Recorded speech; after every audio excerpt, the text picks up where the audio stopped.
Hey guys, comic quest के एक और एपिसोड में आप सभी का स्वागत है। तो सबसे खतरनाक पैरासाइट कौन सा है?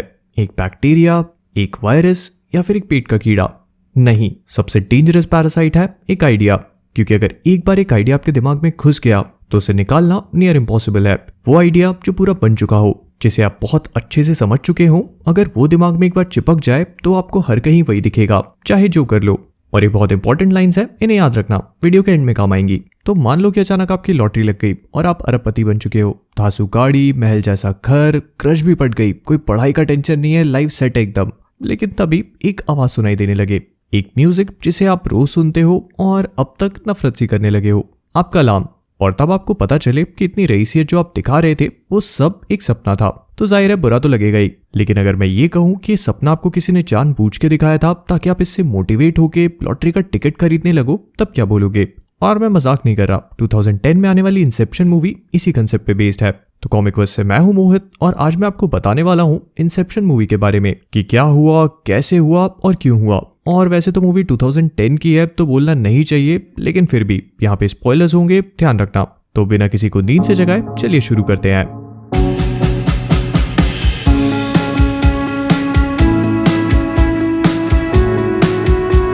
तो इस मूवी को बनाने वाले शख्स का नाम है क्रिस्टोफर नोलन, जिन्होंने डार्क नाइट, प्रेस्टीज, मेमेंटो और इंटरस्टेलर जैसी मूवीज बनाई हैं। और क्या आपकी क्लास में कोई ऐसा बच्चा है जिसकी बुद्धि इतनी डेंजरस हो कि खुद टीचरों को पढ़ा सके और उन्हें भी कुछ समझ में ना आए? हाँ, तो सर नोलन अपनी क्लास के वही बच्चे थे। और इनकी ऑलमोस्ट हर एक मूवी का लेवल ऐसे ही होता है कि आप उसे एक या दो बार में नहीं समझ सकते, कम से कम 4-5 बार तो देखनी पड़ेगी। और वो भी बॉर्नवीटा या हॉर्लिक्स पी के, तो भी आधी समझ में आएगी।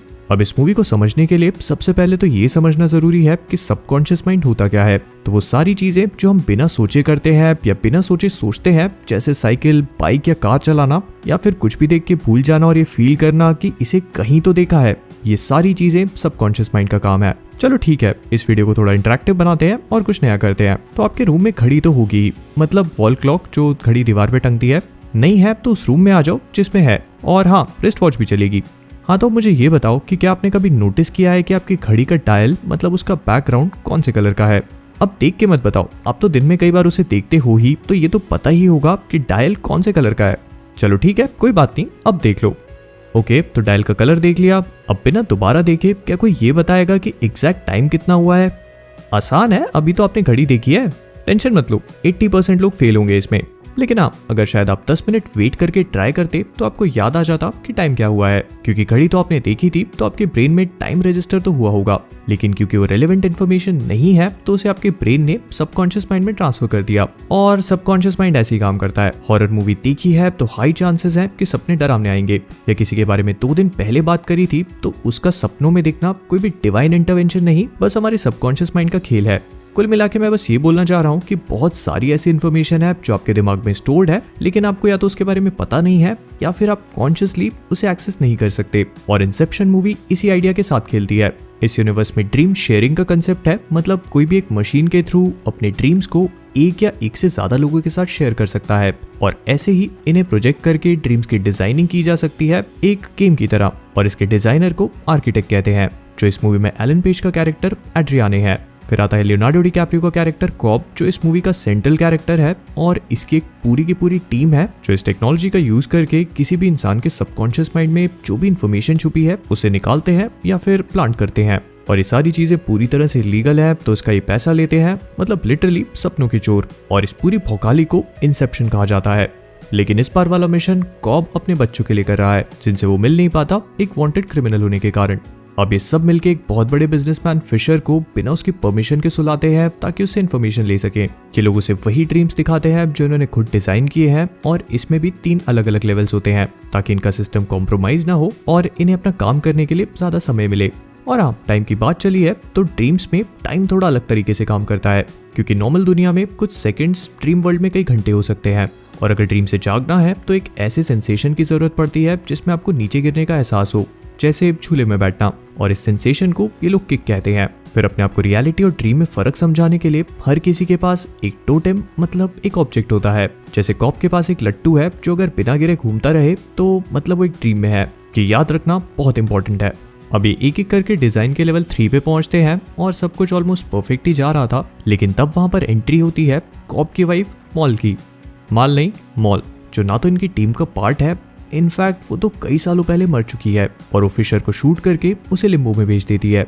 अब लिम्बो एक ऐसी जगह है जहाँ पे कोई लेवल डिजाइन नहीं है, कोई लिमिटेशन नहीं है। यहाँ पे आप जो चाहो वो बन सकते हो, जो चाहो वो पा सकते हो, और इसीलिए लिम्बो में अगर कोई भी गया तो वो रियलाइज ही नहीं करता कि वो ड्रीम में है और वो कई सालों तक वहीं पे फंसा रहता है। और ये सब कुछ होने के बाद कॉब एड्रियाने को ये बताता है कि आज से कई सालों पहले वो और उसकी मॉल इसी लिम्बो में इतना फैसिनेट हो गए थे कि उन्होंने वहीं पे अपनी दुनिया बना ली। 50 सालों तक वहीं पे रहने के बाद उन्हें ये लगने लगा कि यही वाली लाइफ रियल है। लेकिन फिर कॉब को रियलाइज हुआ और उसने मॉल के दिमाग में एक आइडिया इंसेप्ट किया कि वो ड्रीम में है, जिसके कारण वो रियल वर्ल्ड में आ गए, जहां पर कुछ घंटे ही बीते थे।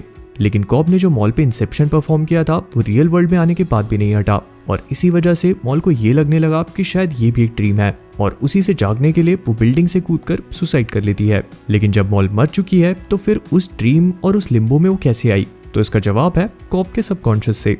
मॉल के मरने के बाद कॉब ने उसकी डेथ के लिए अपने आप को रिस्पॉन्सिबल माना, जो कि वो था भी, और उसकी इसी गिल्ट ने उसके सबकॉन्शियस माइंड में मॉल को क्रिएट किया। अब इसे आप ऐसे समझो कि जब कोई किसी को धोखा देता है या गलत काम करता है तो भले ही वो कितना भी कमीना क्यों ना हो, गिल्ट तो उसे भी होगा, जिसे सप्रेस करने पर उसके विक्टिम्स उसे नाइटमेयर्स में दिखते हैं, और ये सारा गेम उसके सबकॉन्शियस माइंड का है। तो बस वैसे ही मॉल भी कॉब के गिल्ट का प्रोजेक्शन है, जो लगातार ही उसे हॉन्ट करती है, और जैसे तैसे उसका सामना करके वो कई सालों के बाद उस लिम्बो से बाहर निकलता है, जो रियल लाइफ में कुछ घंटों के ही बराबर था। और ऐसे करके वो एंड में अपने बच्चों के पास लौट जाता है, जिन्हें वो इतने समय से नहीं मिला था कि उनके चेहरे भी उसे याद नहीं थे।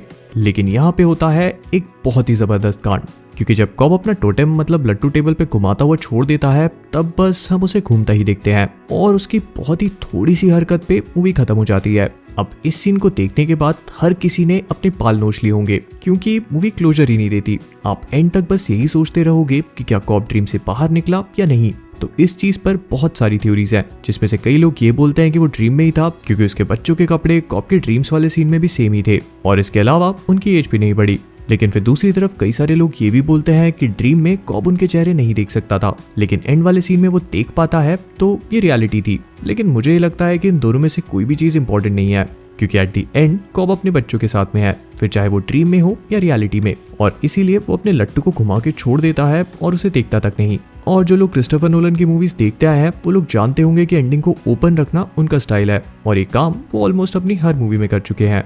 तो अब बताओ, सबसे खतरनाक पैरासाइट क्या है?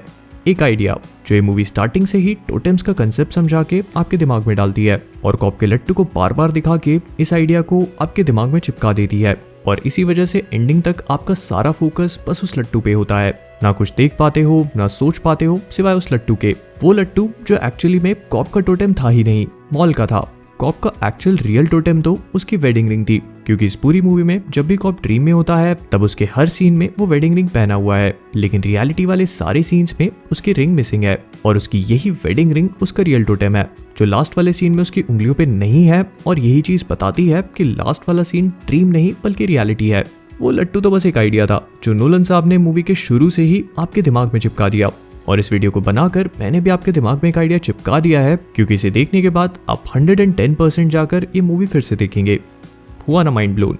तो इसी बात पर इस वीडियो को लाइक और शेयर जरूर करना, और ये मूवी कैसे देखनी है, कहाँ पे देखनी है, अगर ये जानना चाहते हो तो इंस्टाग्राम पे फॉलो करो और स्टोरी देखो। तो विद दैट बीइंग सेड, हम लोग इस वीडियो को यहीं पर रैप अप करेंगे। अगर ये वीडियो पसंद आया हो तो प्लीज इसे लाइक और शेयर करना मत भूलिएगा। इसके साथ ही साथ अगर आप सभी लोग कॉमिक वर्स पे नए हैं तो नीचे जो वो रेड कलर का बटन दिख रहा है उसे टच करिए और उसे ग्रे बनाइए, नहीं तो आज के सपने थोड़े से खतरनाक दिखेंगे। इसके साथ ही साथ कॉमिक वर्स का क्लोथिंग ब्रांड भी लॉन्च हो चुका है, जिसे अगर आप लोगों ने चेकआउट नहीं किया है तो thecomicverse.com पे जाइए और एक बार देखिएगा जरूर। और ये वीडियो एक एक्सपेरिमेंट है, अगर इस पे अच्छा रिस्पॉन्स मिलेगा तो मैं इसी तरह के वीडियोस और भी बनाऊंगा।